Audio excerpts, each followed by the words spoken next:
You haven't subscribed to the channel yet? Subscribe now. We have new stories every day. Now, let's go. Mark and Ella had a seemingly strong marriage.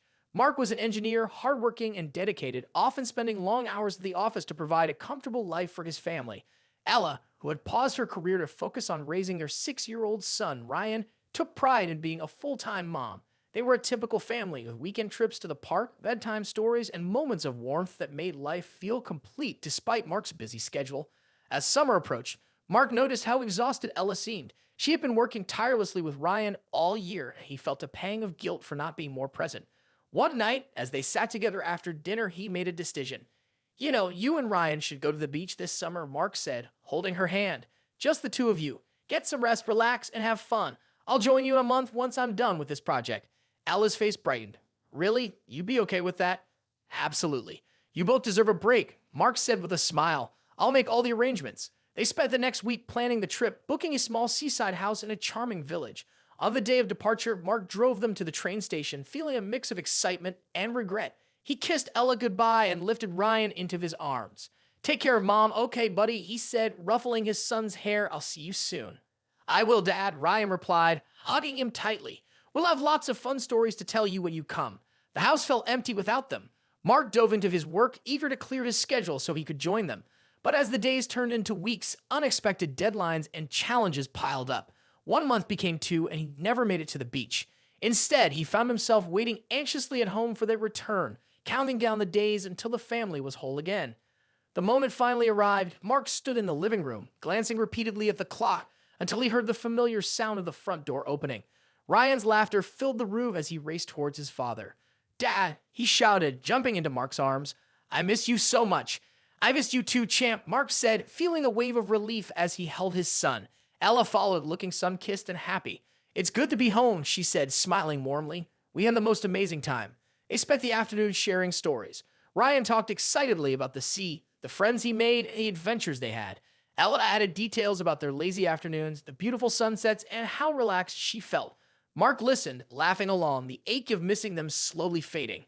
Everything seemed perfect, until that evening. As Mark tucked Ryan into bed, his son's innocent question cut through the air like a knife. "Dad, why didn't you come to the beach with us? Was it because Mom found a new dad?" Mark froze, forcing himself to stay calm. "What do you mean, buddy?"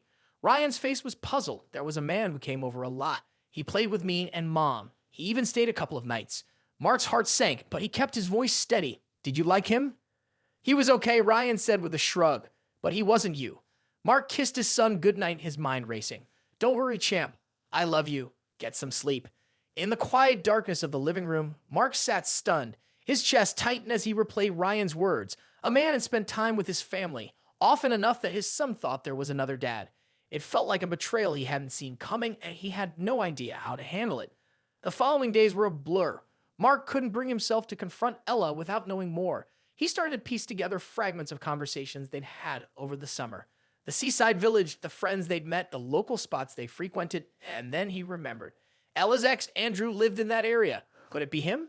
Mark's suspicions grew, and he made a discreet call to a friend who lived near the village. It didn't take long to confirm it. Andrew had been seen around Ella's rental house during the summer. The truth hit him like a sledgehammer. His wife had rekindled an old romance while he had been working, believing in their family's future.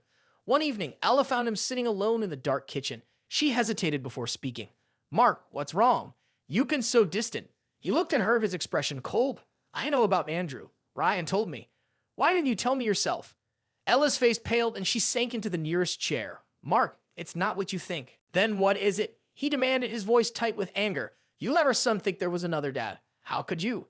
Tears streamed down her face as she tried to explain. "It was a mistake. I never meant for it to go that far. We were so far apart, and I felt alone. I'm sorry. Please, let's talk about this." Mark's jaw clenched, his mind whirling with betrayal and sadness. "We were a family, Ella. You didn't just betray me. You betrayed Ryan. I don't know how we come back from this." They tried to repair their fractured relationship for the sake of their son. Mark stayed, but their interactions became distant, filled with silences and avoidance. They smiled for Ryan, went through the routines of daily life, but the warmth was gone. The weeks turned into months, and both of them knew it was only a matter of time. One autumn evening, they sat across from each other in the kitchen, exhausted and drained. "This isn't working," Mark said quietly. "We're just pretending." Ella nodded, tears glistening in her eyes. "I know. I don't want to hurt Ryan, but were broken. They filed for divorce, keeping the process as calm and amicable as possible. Ryan was still too young to understand, and they agreed to shield him from the painful details. Ella moved into a small apartment nearby, and they arranged a custody schedule. Ryan spent weekdays with Mark and weekends with Ella. They continued to celebrate birthdays and holidays together, keeping up appearances for Ryan's sake. Years passed, and Ryan grew up in a world of two homes, two sets of traditions, and two parents who did their best to coexist peacefully. He never knew the full truth, only that his parents loved him and wanted what was best. Mark and Ella learned to live with the distance between them, their relationship polite and distant, bound by the shared responsibility of raising their son. One evening, when Ryan was a teenager, he asked Mark a question that lingered in the air. "Dad, why did you and Mom break up?" Mark paused, choosing his words carefully. Sometimes adults don't have all the answers. What's important is that your mom and I love you, and we always will. Ryan seemed satisfied with the answer, and Mark knew it was enough. The past would stay in the past, buried beneath years of careful silence and unspoken pain. The scars were still there, but they had healed enough to be bearable. Imagine reader comments. "Sarah, wow. The betrayal was so subtle and quiet, yet it felt like a knife in the gut. Poor Mark. He did everything to give his family a perfect summer, only to be blindsided by Ella's actions. I appreciate the complexity of both characters, though. It's not black and white." Michael.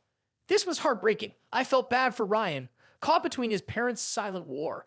The author did a great job showing how a single summer could unravel years of a seemingly strong relationship." Tina. "What struck me the most was how the story didn't go for dramatic fights or screaming matches. It was all about the quiet, heavy realization of betrayal and the slow, inevitable separation. It felt so real." Alex. "Mark's decision to stay calm for his son's sake really hit home. It's a reminder of how much parents sacrifice to protect their kids from pain. The ending was bittersweet, but I'm glad Mark and Ella found a way to co-parent peacefully." Jen. "I couldn't stop reading. The slow unraveling of trust, the innocent question from Ryan, and the final, quiet acceptance that their marriage was over. It all felt painfully authentic. The author did a great job capturing the complexity of family and betrayal." Tom. "This story reminds me that sometimes there's no big explosion, just a slow, quiet drift apart when trust is broken. Mark's heartbreak was palpable, and I felt his confusion and pain. Really well written." You haven't subscribed to the channel yet? Subscribe now. We have new stories every day. Now let's go.